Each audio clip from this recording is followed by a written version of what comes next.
성경 말씀 요한복음 8장 1절부터 11절입니다.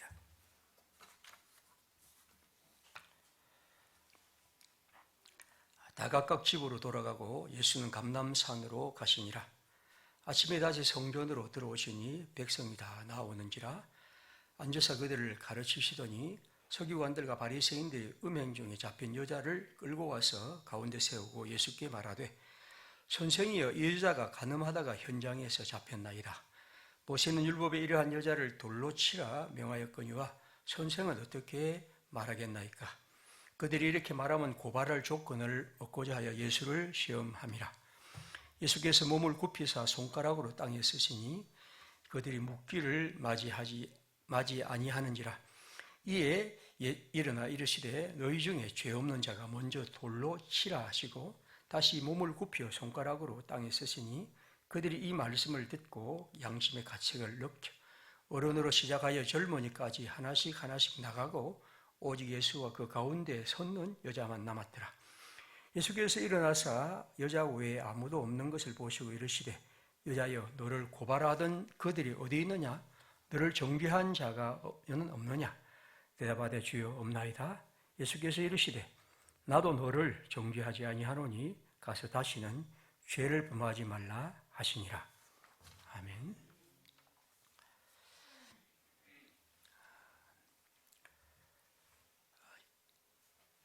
제가 이 설교를 오늘 하게 된 배경은 요즘 우리가 읽는 요한복음의 그 묵상 본문 따라서 한번 이 본문을 선택했습니다. 실제로 제가 지난 한 주간 생각했던 본문은 창세기 3장 17절부터 19절에 있는 하나님이 아담에게 하신 노동에 대한 얘기였죠. 설날을 맞이해서 그런 의미에서 오늘 노동, 일하는 것을 멸시하는 그런 세상에 대해서 한번 얘기를 하고 싶었고, 또 이제 그 우리 벽에 붙여놓은 가만히 귀대고 들어보면 얼음장 밑으로 봄이 와요라는 그런 설교도 하고 싶었는데 이 두 가지가 늘 생각하다가 결국 그 설교는 다음으로 하기로 했습니다. 어쨌든 여러분, 설교란 것은 힘겹고 힘든 일입니다. 제가 어떻게 보면 굉장히 오랫동안 설교를 했지만 여전히 저는 항상 그 설교가 한 번도 쉬웠던 적은 없습니다. 이게 뭐 제 실력일 수도 있지만 그건 또 제가 이 하나님의 말씀에 대한 하나의 또 자세이기도 하죠. 어쨌든 여러분이 또로 기도할 때 항상 이 목회자를 위해서 기도하고 특별히 설교를 위해서 기도하는 것이 굉장히 필요한 일입니다. 혹시 그런 생각을 안 하고 생각할 때 우리 목사님은 나이도 많고 오랫동안 설교했으니까 성경만 펼치면 막 나온다고 생각하시는 것은 절대로 하지 마십시오. 한 번도 그런 적이 없고 아마 평생 그렇게 되지는 않을 것 같습니다. 오늘 이 설교를 하게 된 것은 이 본문이 지난주 토요일 본문입니다. 그래서 토요일에 보니까 제가 묵상 그 영상을 밴드에 올렸는데 좀 적게 봤더라고요. 그래서 적게 봐서 이번에는 설교를 해야겠다 하는 생각이 들어서 합니다.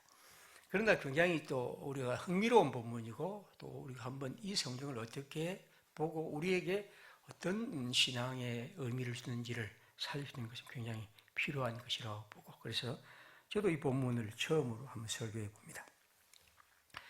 여기 이 성경은 잘 알려진 사건이죠. 아마 예수를 믿지 않는 사람들도 이 본문 정도는 알고 있습니다.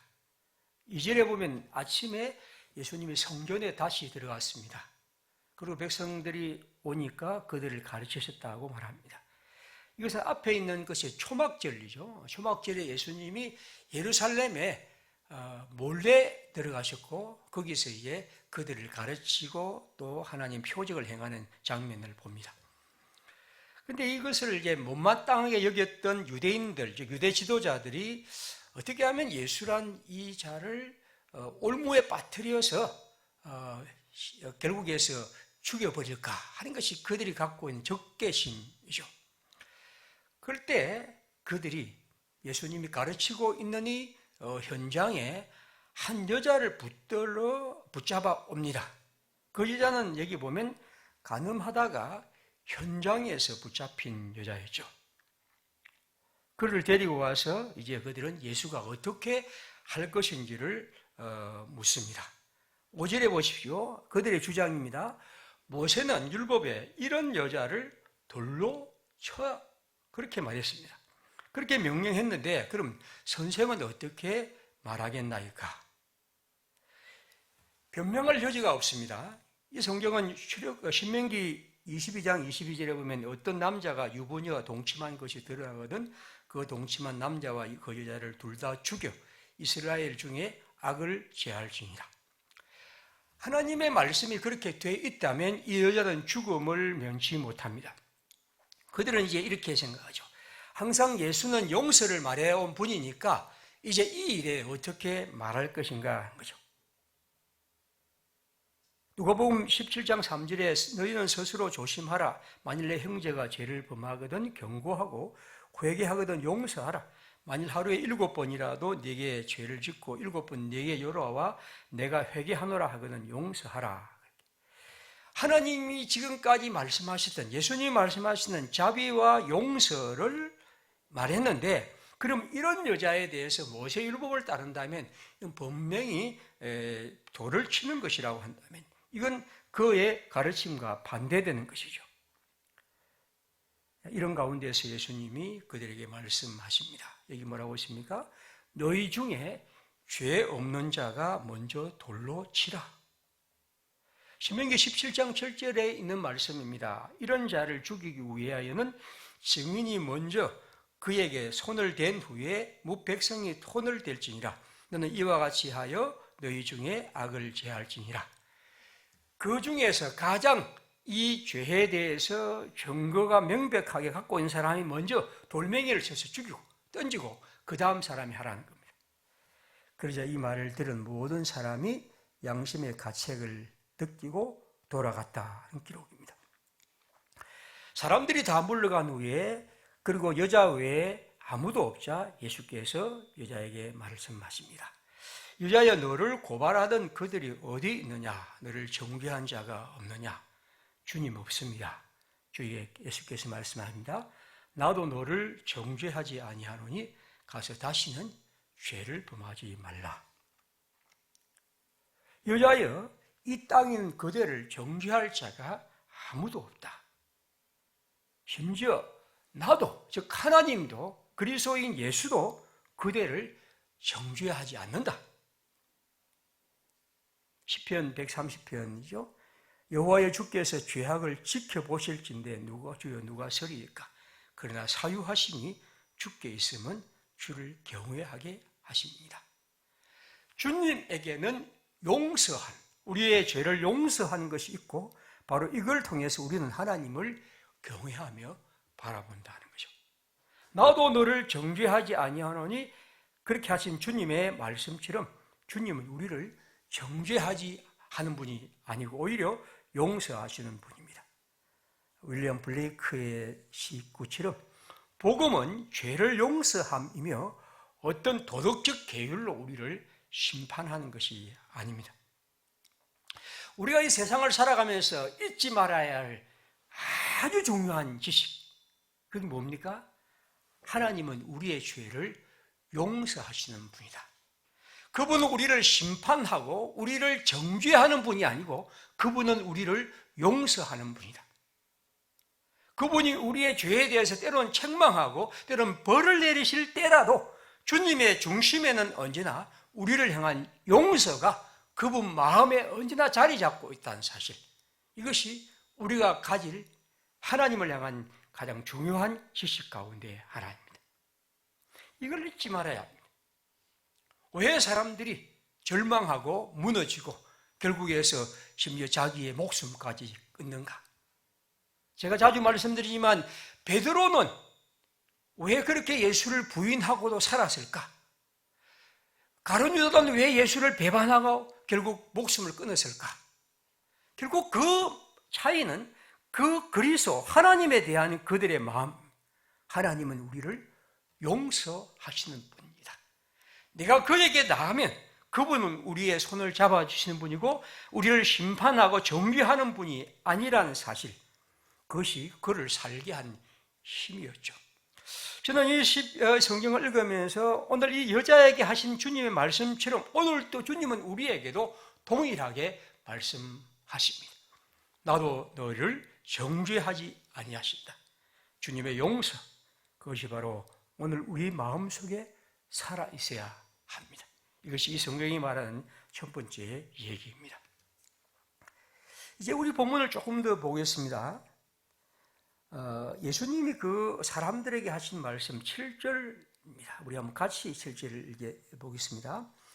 이에 일어나 이르시되 너희 중에 죄 없는 자가 먼저 돌로 치라. 이 말씀을 오해하면 이런 이제 결론을 가질 수 있습니다. 이 사람은 지금 범죄한 여자입니다. 그럼 우리가 범죄한 어떤 개인이든 사회든 어떤 일에 대해서 우리가 거기서 하나님 말씀에 빗대어 기준을 따라서 그것에 대해서 판단하고 그것에 대해서 나름대로의 분노를 느껴야 합니다. 또 바꾸어야 합니다. 그러면 여기 보시오. 너희 중에 죄 없는 자가 먼저 돌로 치라고 한다면 우리 자신을 살펴볼 때 죄가 하나도 없어야 우리는 어떤 문제에 대해서 개입할 수 있고 어떤 죄에 대해서 발언할 수 있을까 하는 거죠. 그렇다면 우리는 죄가 있는 사람은 아무도 그런 일을 할 수 없다는 결론에 이를 수가 있습니다. 그렇다면 여러분이나 저나 죄 없는 사람이 누가 있겠습니까? 오늘도 우리가 교회에 왔지만 한 주간 살아가면서 볼 때 우리는 이런 문제 앞에서 참 넘어졌고 이런 일 앞에서 안타까운 것이 우리들입니다. 자, 그렇다면 죄 없는 자가 돌을 치라고 했을 때 이 말씀을 죄 없는 사람, 즉 완벽한 마치 결점 없는 사람처럼 이 성경을 이해한다면 우리는 어떤 일에 대해서도 문제를 제기할 수가 없을 것입니다. 개인적인 것이든 사회 정치적인 것이든 우리는 그런 결론을 이르게 되는 것이죠. 오늘 예수님이 우리에게 말씀하시는 것은 그렇지 않습니다. 우리가 알다시피 우리 성경에 있는 예언자들이 이스라엘의 범죄에서 규탄하지만 그들 자신도 하나의 죄가 없겠습니까? 성경은 우리에게 그것을 말한 것은 아닙니다. 오늘 여기 보면 그들이 하는 행동, 이것이 바로 그들의 문제입니다. 3절과 4절을 다시 보겠습니다. 서기관들과 바리새인들이 음행 중에 잡힌 여자를 끌고 가운데 세우고 예수께 말하되 선생이여 이 여자가 간음하다가 현장에서 잡혔나이다. 한 여자가 이런 잘못된 일을 하다가 지금 발각됐습니다. 그런데 이 사람들이 하는 것을 보십시오. 그 여자를 끌고 와서 그 다음에 어떻게 했습니까?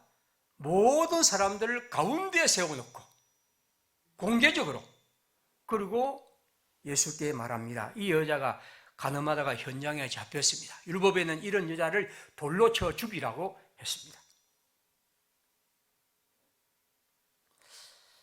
여러분, 간음은 남자와 여자가 함께하는 범죄입니다. 그럼 이 남자는 어딜 갔습니까? 신명기 22장 22절은 이렇습니다. 어떤 남자가 유부녀와 동침한 것이 드러나거든 그 동침한 남자와 그 여자를 다 죽여 이스라엘 중에 악을 제할지이다. 오늘 이 성경에 보면 남자는 사라져버리고 아유 여자 혼자만 등장합니다. 어떤 의미에서 이미 이것이 그들이 갖고 있는 하나의 위선이죠. 다시 말하면 그들은 남자에 대한 남자의 범죄에 대해서는 관심도 없습니다. 오직 이 가냘픈 여자 그것만이 그들의 먹잇감이죠. 이중잣대 위선입니다. 6절을 보십시오. 그들이 이렇게 말하면 고발할 조건을 얻고야 하여 예수를 시험합니다. 그들이 이 여자를 데리고 와서 예수께 오게 한 것은 그 어떤 것이 아니라 예수를 어떻게 하면 고발할 수 있을까 하는 그 조건, 그런 꼬투리를 잡기 위해서 예수께 이 여자를 데려왔던 것입니다.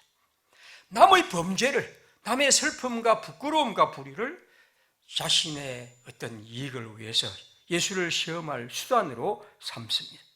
예수를 올무에 빠뜨릴 절호의 기회로 삼는 것이죠. 말씀드린 것처럼 이 여자를 가운데에 세워놓고 그들이 하는 짓은 바로 그런 것입니다.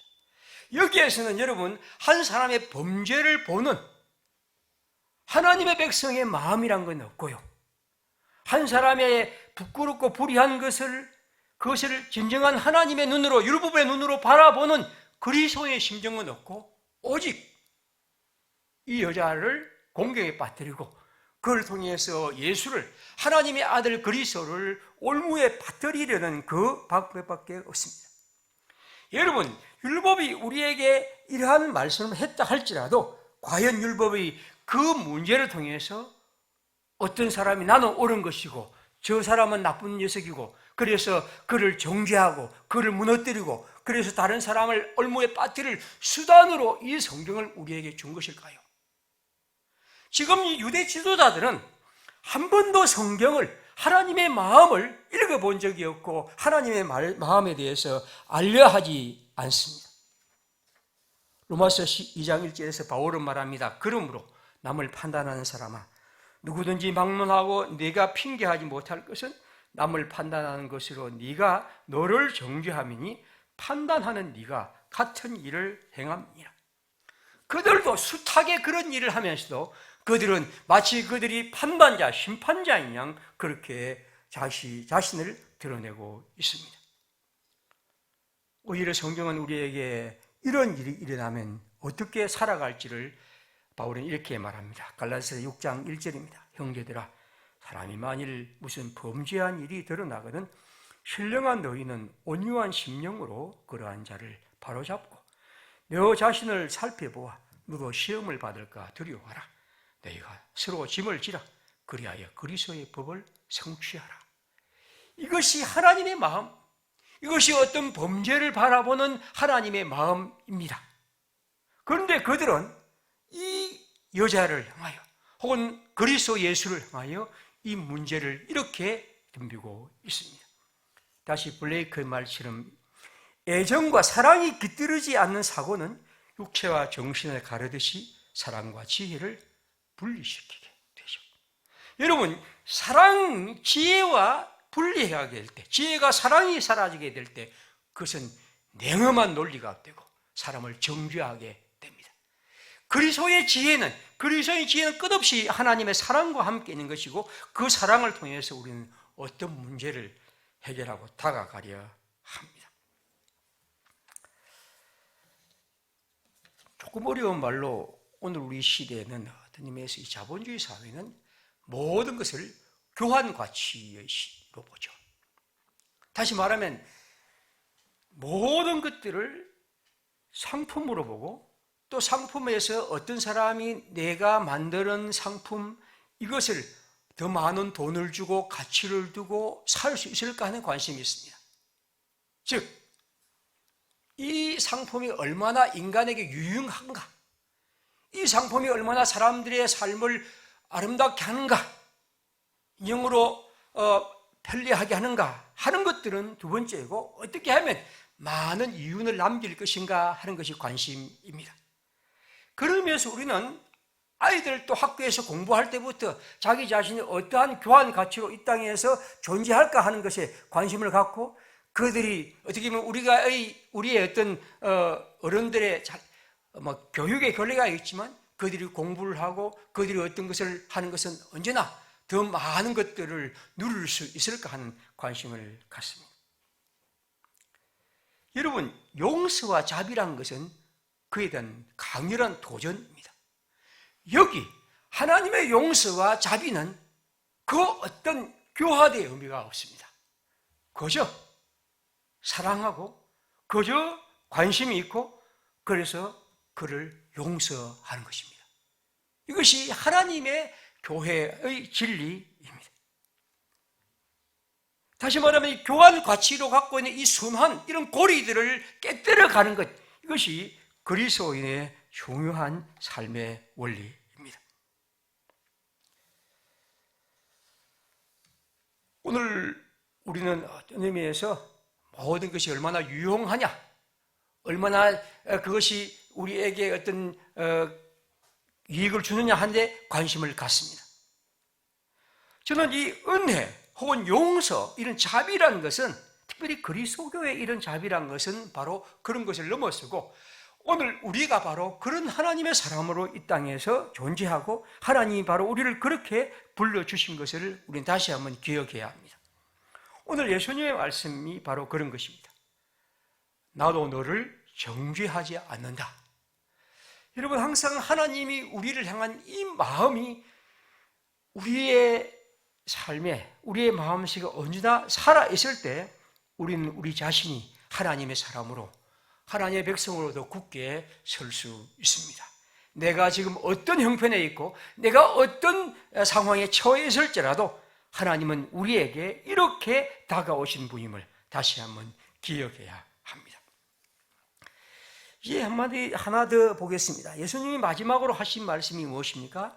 여자여, 내가 나도 너를 정죄하지 않으니 가서 다시는 죄를 범하지 말라.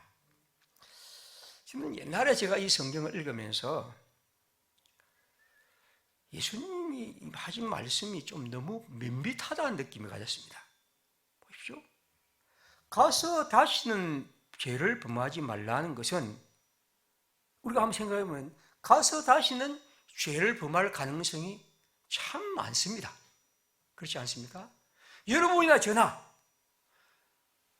이러한 여자가 다시 가서 그러한 죄를 범할 가능성이 많습니다. 그런데 아무런 설명도 없이 가라 하는 것은 참 무책임한 선언처럼 보입니다. 가라! 그리고 다시는 죄를 범하지 말라는 이 말씀 속에는, 주님이 우리에게 이렇게 말씀할 때는 이 여자가 지금 가는 그 여자는 끌려온 여자와 다른 사람입니다.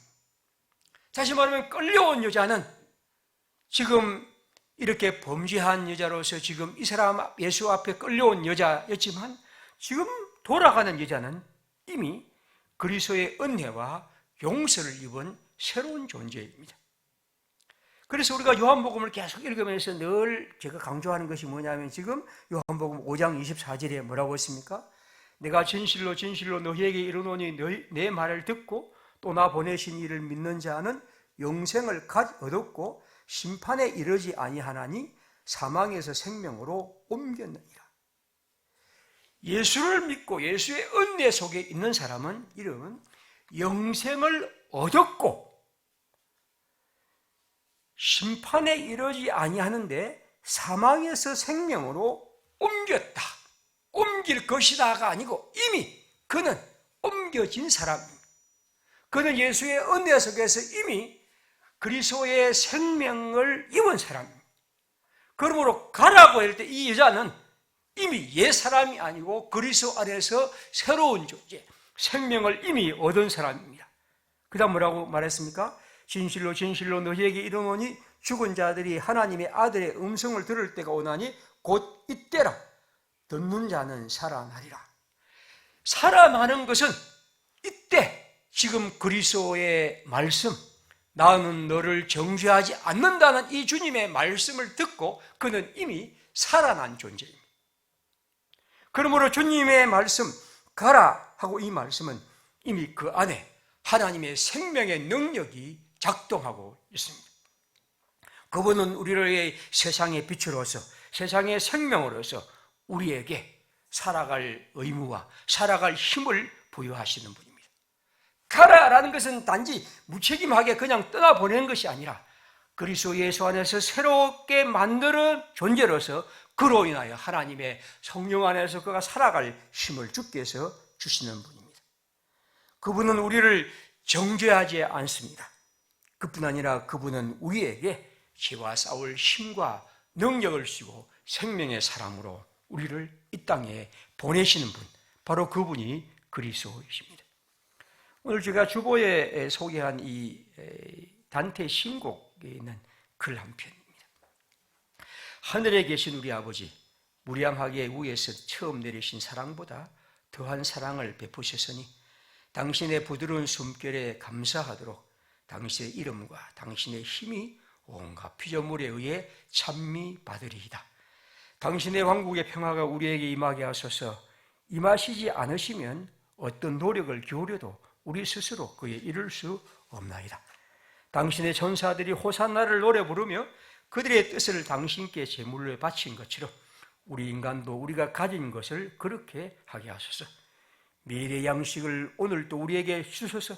양식 없이는 앞으로 나아가고자 하는 열망하는 자들이라도 이 거친 광야로 돌아가고 맙니다. 우리가 괴롭게 겪었던 악을 누구에게든 스스로 용서하듯이 우리의 죄를 긍휼히 여겨 용서하시옵소서. 우리가 가진 힘은 약하기 짝이 없습니다.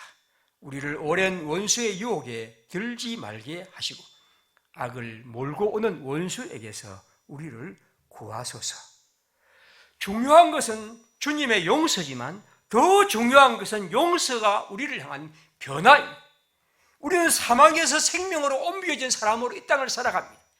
이미 여러분과 제 안에는 하나님의 생명의 힘이 역동하고 있고 그 생명의 힘을 통해서 우리는 우리의 연약한 것과 우리의 불의한 것과 우리의 부끄러운 것들을 이기는 힘을 주로부터 공급받아 살아갑니다. 주님이 말씀한 것처럼 내 안에서 그리스도를 믿는 사람 안에서 생명의 물이 흘러 넘치고 있습니다. 성경은 그리스도가 단지 우리의 죄 때문에 죽으신 분이 아니라고 말합니다. 물론 그분은 우리의 죄 때문에 십자가에서 죽으신 분입니다. 그러나 성경은 우리에게 오히려 그리스도는 우리의 죄 때문에 죽으실 뿐 아니라 그분은 우리의 부활을 위해 새로운 생명, 새로운 피조물로 창조하기 위해서 죽으신 분입니다. 이것이 바로 성경입니다. 그러므로 오늘 본문에서 주님이 말씀하신 마지막 말씀은 바로 그런 것이죠. 우리 하나님이 우리를 향하여 주님의 백성들로서 이 죄의 무게를 주께서 우리에게 용서해 주실 뿐 아니라 하나님의 의의 사람으로 살아가도록 부르신 것이죠. 우리가 말하는 것처럼 죄가 많은 곳에 은총은 더 넘친다는 것처럼 여러분, 죄의 무게와 은혜의 무게는 같지 않습니다. 죄의 무게가 무겁지만 은혜의 무게는 그보다 훨씬 무겁고 큽니다. 하나님이 우리를 창조하신 이 창조의 능력, 바로 이것이 그리스도를 통해서 우리에게 임하여 준 것입니다. 종교개혁이란 이 개신교는 어떤 의미에서 그 중세의 이 가톨릭이 갖고 있었던 이런 때로는 사람을 너무 정죄하는 이 심판의 설교, 혹은 또 자기 행위에 대한 이런 그런 그 고행의 어떤 설교, 이런 것들을 넘어선 것은 굉장히 중요한 의미를 갖습니다. 그래서 죄 사함을 말하고 하나님의 은혜를 말하는 것은 굉장히 중요합니다. 하지만 여러분, 죄 사함과 은혜가 우리 그리스도인의 행복의 끝이 되면 그 문제입니다. 죄 사함과 은혜는 끝이 아니고 오히려 그걸 통해서 하나님의 새로운 해방과 하나님의 생명의 힘이 약동하는 것이 더욱 중요한 하나님의 백성의 길인 것이죠. 예수님이 가라 하는 이 말씀 속에 하나님은 바로 우리를 향한 이런 새로운 부름으로 주님의 백성을 만드시고 그런 주님의 힘이 그 속에 약동하고 있음을 말씀합니다. 이 세상은 어떤 죄에 대해서 처벌을 통해서 변화를 도모합니다. 그러나 그리스도는 우리를 향한 용서를 통해서 변화를 도모합니다. 어떤 것이 효과가 있을까? 사람들은 이러저런 방식으로 그것을 정의할 수 있겠죠. 그러나 우리가 믿는 것은 하나님의 용서가 얼마나 힘이 있는지를 우리는 기억해야 합니다. 용서는 결코 가벼운 것이 아닙니다. 그래서 오늘 주님은 이 성경을 향해 말씀합니다. 나도 너를 정죄하지 않는다. 가서 다시는 죄를 짓지 말라. 주님의 음성이 오늘도 우리의 마음을 진동합니다. 오늘 그 주님의 음성은 오늘 연약한 우리, 죄와 씨름하며 죄 속에서 헤매기도 하고 또는 죄를 안고 주님 앞에 나오는 우리를 향한 주님의 말씀입니다. 주님은 오늘 우리를 그렇게 부르시고 주의 사람으로 이 땅을 살아가게 하십니다. 하나님의 생명, 주님의 부름이 오늘 우리의 들리는 하나님의 음성이기를 바랍니다. 우리 함께 시간 기도하겠습니다. 오늘 이 여자에게 주님이 주신 말씀이 우리를 향한 주님의 말씀이 되기를 바라고, 또 이 말씀을 통해서 우리가 하나님의 사람으로 이 땅을 생명의 사람으로 죄와 불의를 이기며 하나님의 의의 사람으로 살아갈 수 있도록 주님 늘 힘주시고 또 그 힘을 믿고 살게 했습니다. 한번 기도하겠습니다.